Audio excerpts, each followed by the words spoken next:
Et salut tout le monde, c'est Shido, on se retrouve bien pour une nouvelle vidéo et cette fois-ci on va attaquer la dernière partie de présentation de ma collection Scanners, à savoir Scanners Imaginators. Voilà donc le dernier épisode de cette petite série de 6 vidéos où tout simplement j'ai décidé de vous présenter tout simplement toute ma collection mise à jour récemment entre fin 2021 et pardon, excusez-moi, et début 2022.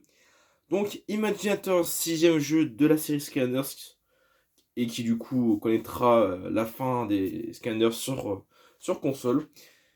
La particularité de cet épisode, c'est que en utilisant, voilà le slogan du jeu, votre imagination, Imaginators, on peut, grâce à des cristaux de création de personnages, créer son propre personnage avec une multitude d'accessoires pour le corps, des armes, des voix, des danses. Voilà donc un support assez complet quand même, avec beaucoup de modifications et surtout un nombre de possibilités de combinaisons énorme. Voilà, pour ceux qui se souviennent un peu, c'est un peu l'idée de Scanner SWAT Force avec les personnages qui se scindent en deux. Là, actuellement, donc, on a la possibilité de faire des millions de combinaisons entre, du coup, changer la tête, le buste, les bras, les jambes, rajouter une queue, rajouter des ailes, ou tout simplement les yeux, la taille du personnage.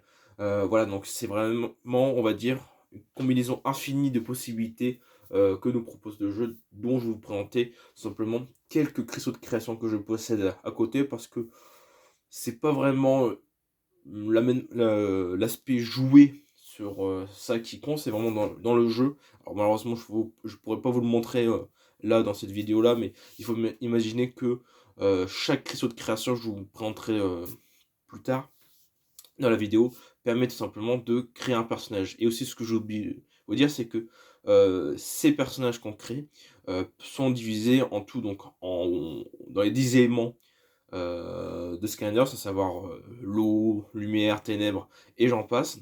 Et aussi ce qu'on appelle 10 classes de combat, où vous pouvez retrouver des épéistes, des archers, des boxeurs, et j'en passe. En tout, il y en a 10, donc encore plus de combinaisons possibles pour chaque personnage, en plus de modifier le corps de votre héros.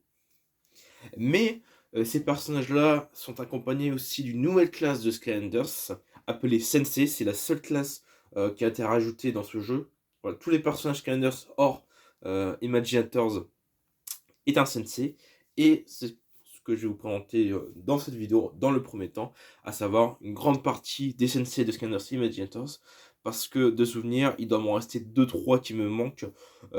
Sinon, dans la grande majorité du jeu, je les possède. Donc le premier personnage que je vais vous présenter, il s'agit d'un personnage de l'air. Il s'agit tout simplement de Airstrike. Voilà, un personnage euh, petit mais puissant. Et aussi, comme je vous ai dit, en fait, dans chaque Imaginators possède une classe de combat. Et bien c'est pareil pour les sensei. Chaque sensei, pardon, possède un élément de scanner. Donc là, le Airstrike fait partie de l'élément R, mais de la classe des boxeurs, si je me rappelle. Ou des fracasseurs, je me rappelle plus. Non, c'est boxeur, ça. Représenté par un point sur le socle. Et aussi d'ailleurs le socle, le voici, c'est une base hexagonale avec en représentation un dessin à l'effigie d'éléments sur les côtés. Et nous avons un cercle un peu comme les Sword Force qui mettaient en jeu leur pouvoir swap. Et bien là nous avons en jeu la classe du personnage. Ensuite, autre personnage, il s'agit de Pit Boss. Voilà, un personnage de l'élément mort-vivant qui est tout simplement un sorcier. Voilà. Donc vous voyez, les personnages morts-vivants sont représentés par tout simplement des ailes de chauve-souris sur leur socle. Hop. Le personnage suivant, il s'agit d'un personnage du feu. Il s'agit de Firewolf, si je ne me trompe pas. Donc un personnage du feu qui est un bazooker. Donc les bazookers, pour faire simple, ce sont simplement, pardon, excusez-moi, des personnages attaquant avec un bazooka. On peut pas faire plus simple que ça sur cette classe. le personnage, pardon, excusez-moi, des 2 personnages qui étaient disponibles dans le pack de démarrage et qui a eu une petite com avec un chanteur pour faire vendre des figurines. Il s'agit tout simplement de Kingpin. Voilà. Donc Counter Strike, il fait partie de l'élément des boxeurs, si je ne me trompe pas. Alors, au niveau des noms, il y en a 2-3, je me souviens, mais sinon les autres. Mais bon, dans. Pardon, excusez-moi. Dans l'optique, voilà, c'est des personnages qui attaquent au corps à corps. Je crois qu'on même on les appelle les cogneurs. Voilà, donc Kingpin, qui a reçu tout simplement la voix de Maître Gims à l'époque. Voilà, donc un coup marketing, hein, comme on a pu voir un peu, voilà, avec les personnages qui étaient envoyés, par exemple, dans Supercharger, on avait Donkey Kong et Bowser comme Scanner Samibo. Voilà, donc c'est des partenariats avec des marques, des chanteurs. Voilà, c'est un truc assez classique. Ça peut être sympa comme non. Voilà, tout dépend de votre préavis sur ça et surtout sur la personne voilà, qui met sa voix sur le personnage. Ensuite, nous avons le premier élément tech que je vais vous présenter. Il s'agit du personnage de Drill Sergeant avec ses 2 épées. Alors ça, si je me trompe pas, c'est la classe des épéistes. Les épéistes sont des personnages possédant 2 épées, et vous allez voir qu'il y a une autre classe que je vais vous présenter tout de suite, qui attaque aussi avec des épées, mais plutôt, au lieu d'utiliser 2 épées, elle n'en utilise qu'une seule. Il s'agit du personnage de Ambush, de la classe chevalier, donc représenté tout simplement par une épée. Et la grosse différence entre une épée... pardon, excusez-moi, oula, je sais plus parler, super. Entre le chevalier et l'épéiste, c'est que l'épéiste attaque avec 2 épées, alors que le chevalier n'en a qu'une. Et généralement, c'est une grosse épée qu'il possède. Hop. On continue avec les sentinelles, avec le personnage de Ember, le deuxième personnage du feu. Voilà, donc les sentinelles sont des personnages qui attaquent à la lance. Moi, j'espère que j'aurai assez de place quand même, parce que j'ai beaucoup de personnages à vous présenter. Ensuite, nous avons... attendez, je vais utiliser un autre élément qu'on n'a pas encore vu. Nous avons Mysticat, de l'élément magie, représentant de la classe sorcier. Donc comme pit boss actuellement. Alors au niveau des dispersions de personnages, donc nous avons en tout 3 à 4 personnages par élément sur les 8 principaux de la série. Nous avons 2 personnages pour l'élément ténèbres et lumière. Donc voilà comment se dispatch. Et chaque personnage, au niveau des classes de combat, de souvenirs, c'est pareil, c'est entre 3 et 4 personnages par élément de classe de combat. De toute façon, vous allez voir. Mais aussi quelques particularités dans cet épisode Imaginators. Le personnage suivant que je vais vous présenter, il s'agit de Tidepool, de l'élément tireur, voilà, représenté par le symbole cible. Donc deuxième sensei de l'eau. Ensuite, un de mes personnages préférés de Scanners Imaginators, il s'agit de Triptych, un personnage de la Terre représentant la classe des marteleurs. Donc les marteleurs sont un peu les personnages les plus puissants au corps à corps parmi les sensei. Donc généralement ils attaquent avec des gourdins, des massues, généralement. Ensuite, alors si je veux pas trop avancer. Ah oui, nous avons ensuite le premier élément lumière que je possède. Il s'agit de Aurora, de l'élément épéiste. D'ailleurs, c'est normalement la nièce de Metréon, dont on peut représenter l'effigie de son visage sur l'armure au niveau du buste du personnage. Donc nous avons la tête de Éon, voilà, qui pour dire tout simplement que c'est la nièce de Éon. De souvenir, c'était ça sur sa biographie de personnage. Ensuite, nous avons une sentinelle de la Terre, Marbella. Voilà.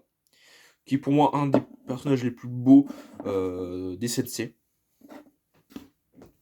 Après, comme je vous dis, hein, les goûts et les couleurs sur les personnages, pardon, les personnes, ça se discute pas. Voilà, chaque personne a le droit d'aimer un personnage ou non. Est-ce que j'ai d'autres personnages à vous présenter? Oui, j'ai d'autres personnages à vous présenter. Nous avons l'élément ténèbres représenté par un ninja appelé Starsrise.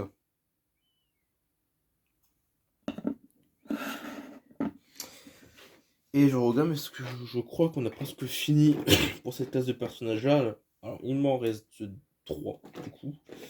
Nous avons le Chevalier de l'air, le Wildstorm.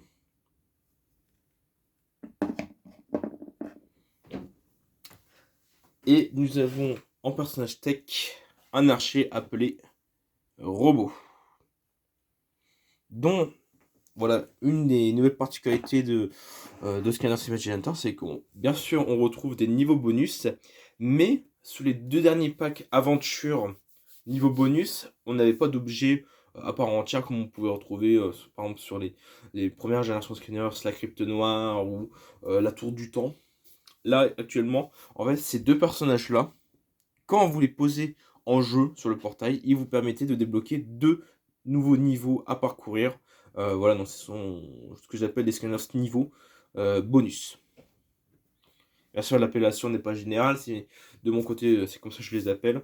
Voilà, ce sont des personnages qui permettent de débloquer un niveau supplémentaire dans Scanners Imaginators.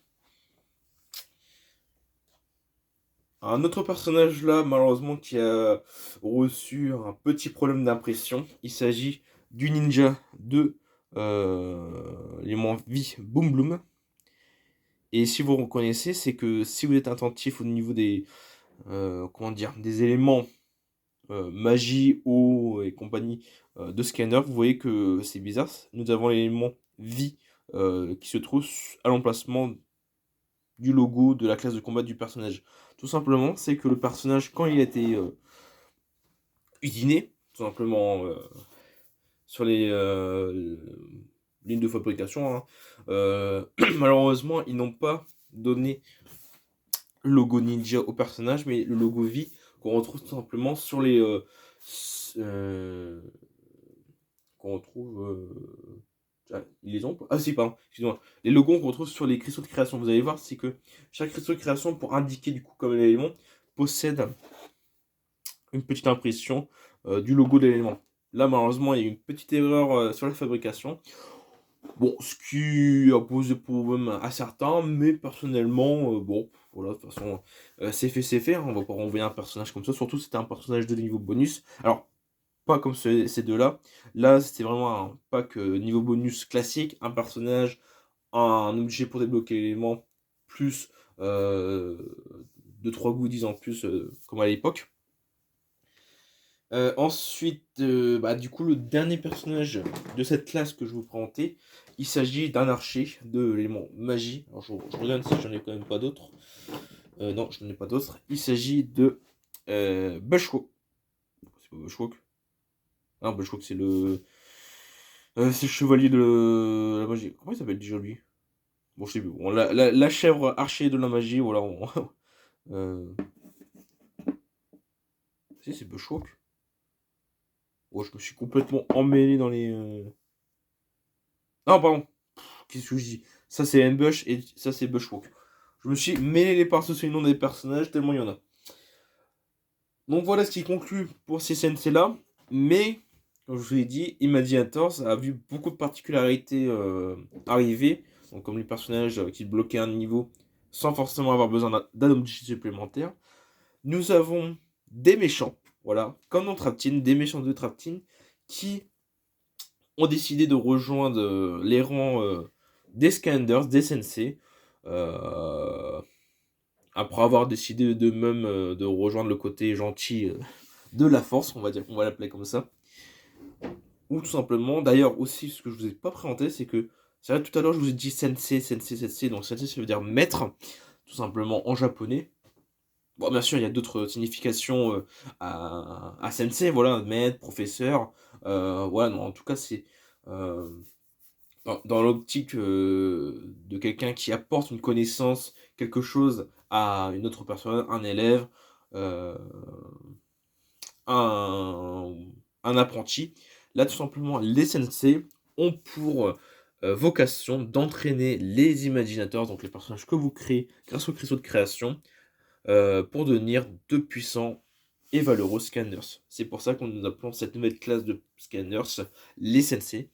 Tout simplement, c'est que chaque sensei possède un coup spécial qui peut apprendre à la classe de personnages imaginators que vous créez. D'ailleurs, chaque, on va dire, attaque de scanners imaginators que vous appliquez sur vos personnages est une dérivée d'une des nombreuses attaques de chaque personnage. Par exemple, si on prend le cas de Bushwalk qui aime bien tirer plusieurs flèches tout d'un coup, comparé à Robot, qui est aussi un archer, où lui il préfère tirer une grosse flèche d'un coup, et bien, pardon, excusez-moi, le archer Imaginators pourra choisir soit d'attaquer avec plusieurs flèches en même temps, soit d'envoyer une grosse flèche unique, mais qui fera toujours autant de dégâts euh, que l'autre style d'attaque. Voilà, donc c'est un peu comme ça chaque personnage, c'est que chaque coup chaque, chacun des 3 attaques du personnage que vous allez appliquer, vous pourrez choisir l'une des nombreuses attaques proposées par le jeu. De souvenir, il y en a 4.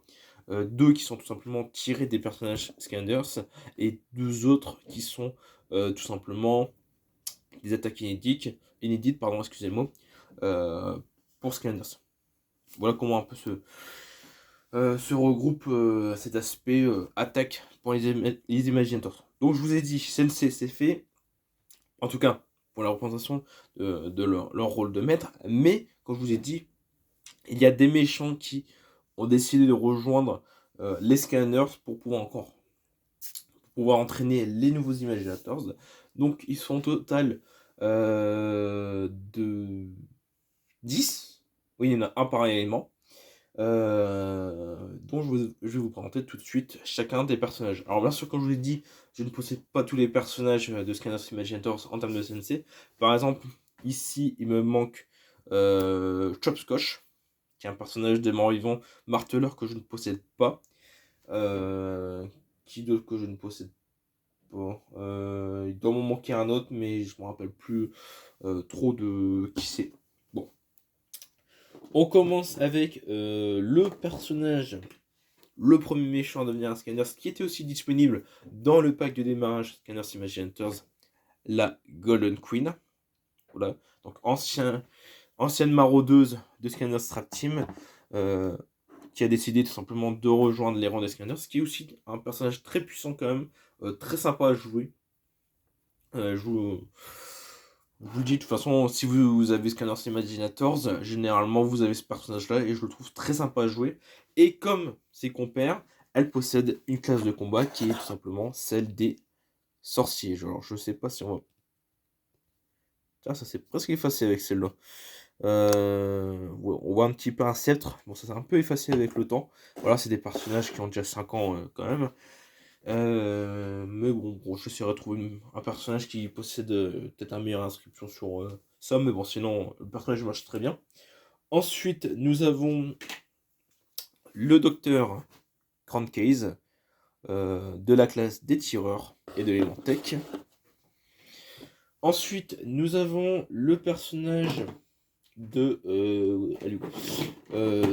Baduju, voilà, de l'élément R et de la classe épéiste.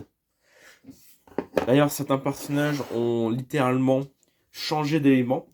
Là où vous les connaissez, par exemple, nous allons prendre le personnage suivant, qui était un méchant de l'élément ténèbres de Trap Team, s'est retrouvé élément du feu. Il s'agit de Takon Crow, qui est devenu un ninja du feu, et qui a en même temps, donc à la fois changé d'élément, a changé de style d'attaque, parce que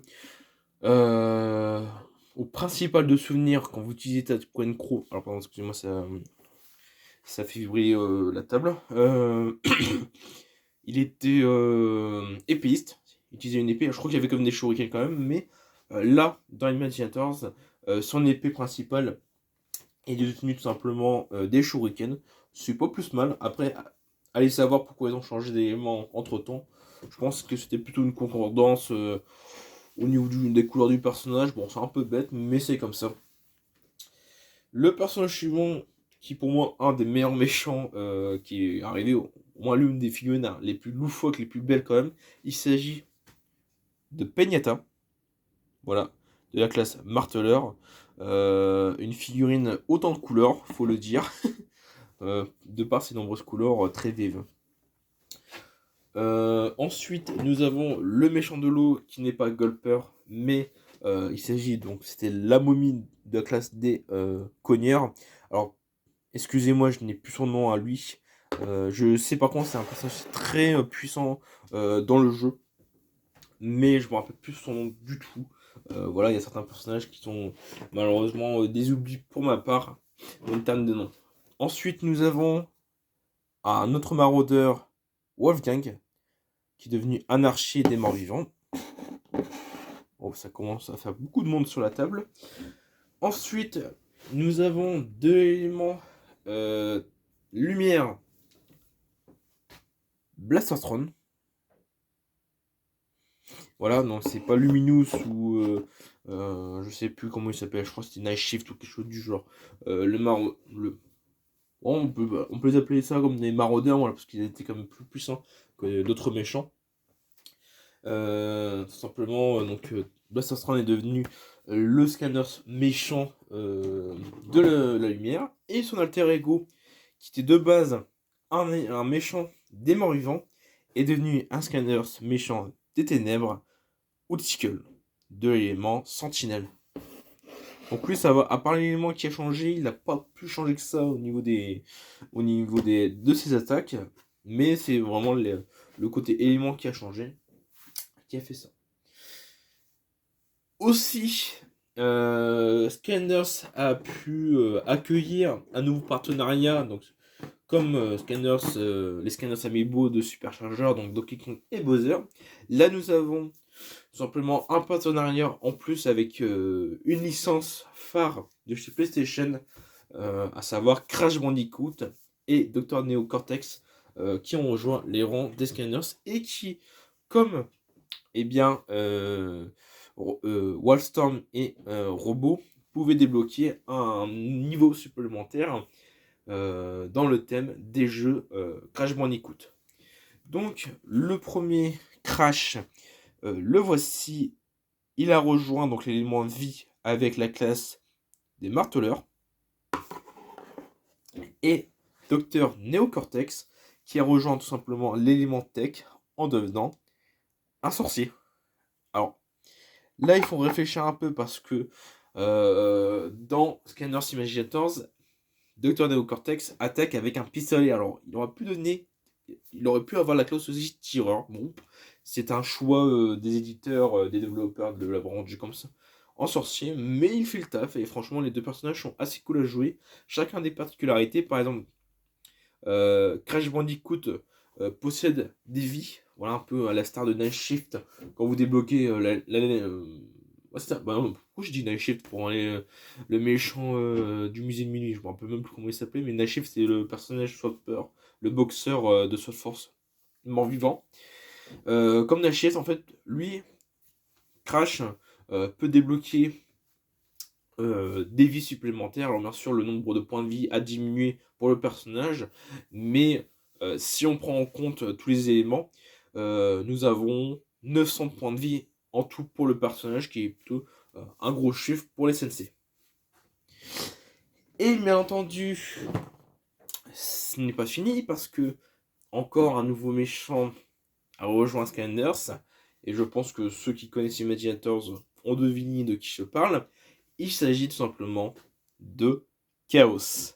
Et oui, Chaos en figurine Scanners, tout simplement parce que, comme vous avez eu la possibilité de créer des Imaginators, des nouveaux personnages, des nouveaux Scanners, et bien Chaos a décidé tout simplement de créer ses propres anti-scanners, alors je me rappelle plus comment ils appelaient dans le jeu, et il a eu la bonne idée de créer un clone de lui-même en pensant que si un Chaos n'est pas assez puissant, il va en créer un deuxième, comme ça il sera doublement puissant. Seul problème, c'est que Chaos, égoïste comme il est, eh bien son double a voulu aussi prendre le pouvoir et a décidé de rejoindre les rangs des Scanners pour combattre euh, euh, la vraie version de Chaos, étant donné que celui qui a rejoint les Scanners n'est d'autre qu'une copie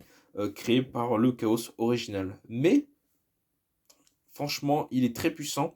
Bien entendu, il fait partie de l'élément Chaos. Hein, voilà. On peut penser qu'il fait partie de l'élément Ténèbres, mais je vous le dis, au niveau de la couleur, bon, c'est un peu plus foncé que la base des Scanners des Ténèbres, mais surtout, c'est que bah, il a sa propre classe de combat, donc classe Chaos, tout simplement parce qu'en fait, quand il attaque, il possède des combinaisons d'attaque de chaque élément. Ça veut dire que chaque classe de combat, ça veut dire par exemple qu'il peut attaquer comme un sorcier, comme un cogneur, comme un tireur, tout simplement. Voilà, il possède de nombreuses attaques, ce personnage. Hop, j'espère que ça va pas faire tomber le truc. Et tout simplement, voilà, comme je vous ai dit, je vous ai présenté les sensei. Je vais vous présenter les différents hors-série que je possède. J'en possède quelques-unes.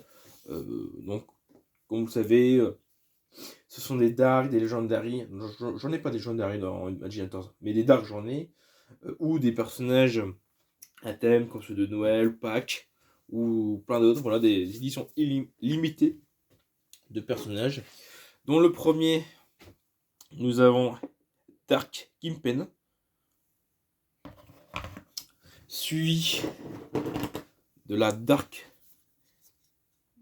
Golden Queen.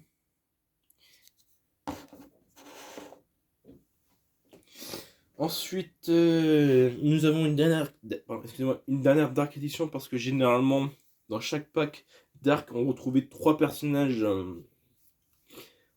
un personnage en plus. Donc nous avons le Dark Wolfgang. Ensuite, nous avons parmi les éléments festifs des scanners de pack avec le premier, le Airstrike, qui ma foi est plutôt joli. Et mon préféré des deux, excusez-moi, il s'agit de Firewolf, qui je suis très beau dans cette version. Le scanner de Noël que je possède, il s'agit tout simplement du Champimage. Voilà, donc c'est la seule version du Champimage que je possède, pardon, excusez-moi. Étant donné que j'ai jamais réussi à retrouver le Champimage en normal, mais au moins j'ai sa version de Noël. Au moins c'est ça. Ensuite, nous avons une Mystical Badju, dont il existe aussi un Mystical Tackle Crow, mais je ne possède pas. Et le dernier hors-série que je possède, il s'agit tout simplement du Platinum Ulsicle, dont la première édition de cette catégorie de couleurs, c'était sur le Smash Hit de Supercharger. En tout cas, en Trap Team, je ne me rappelle pas qu'il y en avait d'autres. Donc, c'est fini pour les sensei, pour les méchants sensei, les personnages hors série. Et maintenant, je vais vous présenter tout simplement quelques cristaux de création. Alors, je ne vais pas vous tous les présenter, parce que à part être des cristaux de création, c'est un peu la couleur qui change et la forme. Hop, je vous retrouve tout de suite dans quelques secondes. Donc me revoilà sur l'étagère Scanners pour éviter tout simplement de tout déplacer parce que franchement c'est un peu chiant à tout déplacer, tout ranger. Mais vous avez ici du coup tous les cristaux de création de personnages que je possède. Alors j'en possède d'autres qui sont tout simplement dans le placard mais qui sont pas encore actifs avec un personnage à l'intérieur. Donc nous avons des cristaux pour tous les éléments et au niveau d'un cristaux de création, comment ça se présente? Donc nous avons une sorte de socle avec à l'intérieur un cristal qui possède plusieurs formes selon l'élément du personnage, de la figurine, pardon, excusez-moi. Et dedans, donc nous avons une petite lumière qui permet, qui s'active quand on le pose sur le portail. Et on peut commencer à créer notre personnage ou l'invoquer directement s'il est déjà créé. Donc voilà, nous avons différents. Donc chaque élément possède de souvenirs, c'est 5 ou 6 cristaux, je crois, mais je me rappelle plus trop. Donc nous retrouvons plusieurs formes, des formes voilà, qui se retrouvent dans deux éléments communs. Dans deux éléments différents. Par exemple, nous avons la forme de la vie et celle d'un mort-vivant. Vous voyez, c'est exactement la même forme, mais vu que c'est pas les mêmes éléments et pas le même cristaux à l'intérieur. Donc au niveau des combinaisons de personnages, de figurines, c'est plutôt pas mal. Donc chaque cristaux contient à la fois contient un personnage dont l'élément est fixe. L'élément voilà, magie, eau, est fixé par la couleur du cristaux. Mais aussi, une fois que vous avez choisi la classe du personnage, malheureusement, pardon, excusez-moi, vous ne pourrez plus le changer. À moins de retrouver la méthode, je crois que c'était avec Scanner Giant sur 3DS, en faisant bugger la puce à l'intérieur, on pouvait réinitialiser manuellement l'élément du personnage, mais sinon sur le jeu même vous pourrez plus changer le personnage. Voilà, et une fois que la classe est choisie, c'est terminé. Le scanner sera à vie de l'élément que vous avez donné. Alors bien entendu, voilà, chaque figurine possède, comme je vous ai dit, un petit autocollant, impression pardon, directement de l'élément qui correspond. Et à l'arrière, quand vous achetez un cristaux de création, vous avez quelques stickers avec à l'effigie des éléments de classe de combat que vous pourrez coller derrière la figurine. Alors bien entendu, par exemple, je crois que c'est sur celui-là, voilà, et chaque personnage n'a pas forcément un autocollant parce que bon, ça allait sur les premières figurines, mais après bon, voilà, c'est pas ça que je faisais à chaque fois. Tout simplement, voilà, si je devais recréer voilà, si je devais réinvoquer chaque personnage maintenant, je pense que à peine un ou deux je me souvienne, les autres je dois plus m'en souvenir. Je dois me souvenir surtout de mon personnage du feu, celui que j'ai le plus utilisé. Il y a un personnage de l'air aussi, qui est un ninja pareil, qui était pas mal. Et nous allons conclure ici par les quelques figurines que je possède supplémentaires, à savoir les deux premiers niveaux bonus de Scanner Imaginators, à savoir l'observatoire des Griffons et la forêt Sylphield, la forêt des Elfes, je crois que c'est comme ça qu'elle s'appelait. Donc les deux premiers niveaux bonus, en plus des trois autres qui étaient débloqués par des personnages. Et bien entendu, nous avons ces petits coffres-là qui étaient vendus soit dans le pack de démarrage Dark Edition. Donc celui-là c'était celui de la Dark Edition. Ou dans les packs aventure avec Wildstorm et Robot. Nous avons deux coffres qui débloquaient tout simplement des éléments supplémentaires. Pardon, excusez-moi. Pour les Imaginators. Alors ce ne sont pas des éléments supplémentaires par rapport au jeu. Tout simplement, ce sont des éléments débloquables plus rapidement. Là où au fur et à mesure vous avancez, vous ouvrez des coffres en jeu, vous allez finir par débloquer tous les éléments des personnages. Donc voilà, là c'est plutôt quelque chose qui débloquait plus rapidement les objets de customisation des personnages. Donc voilà ce qui conclut cette longue vidéo de présentation de Scanner Imaginators et aussi qui conclut la série de présentation, la grosse mise à jour de ma collection Scanners avec les nouveaux personnages qui sont arrivés. Donc j'espère que cette série vous aura plu, mais en tout cas ça m'a fait très plaisir tout simplement de refaire toutes ces vidéos avec vous, vous représenter voilà une de mes passions de cœur qui m'a accompagné maintenant depuis 10 ans, voilà, même quand les jeux ont terminé, tout simplement, j'ai décidé de continuer à collectionner et à jouer aux jeux Scanners sur les différentes plateformes que je possède. Bon, voilà, donc je fais un petit tour de mes collections de personnages. Hop. Hop. Alors, excusez-moi du bruit, c'est l'armoire qui galère à ouvrir. Voilà, comme je vous présente un peu toute la grande partie que je possède, comment je les place tout simplement. C'est vrai que je ne vous ai pas présenté sur chaque fin de vidéo comment je vais les placer, mais pardon, excusez-moi, mais voici comment je les place. Donc, comme vous voyez, ça prend pas mal de place. Tous les imaginateurs, comme je vous dis, sont retrouvés ici sur l'étagère principale. Ensuite, nous avons les Trap Team, un mélange de Trap Team Spyro's Adventure en bas, les pièges de Trap Team. Et donc là-bas, nous avions Scanners Giant, Scanners Sword Force et la superchargeur en dessous. Donc j'espère que cette bonne vidéo vous aura plu. Nous on se retrouve simplement pour de prochains achats Scanners si j'en trouve. Hein, voilà. Je pense que je noterai les nouveaux personnages que je trouverai et je vous ferai voilà, de temps en temps une vidéo de présentation de mes achats Scanners que je possède. Allez, on se retrouve très vite pour une prochaine vidéo. Et moi, je vous dis à plus tard. Bye.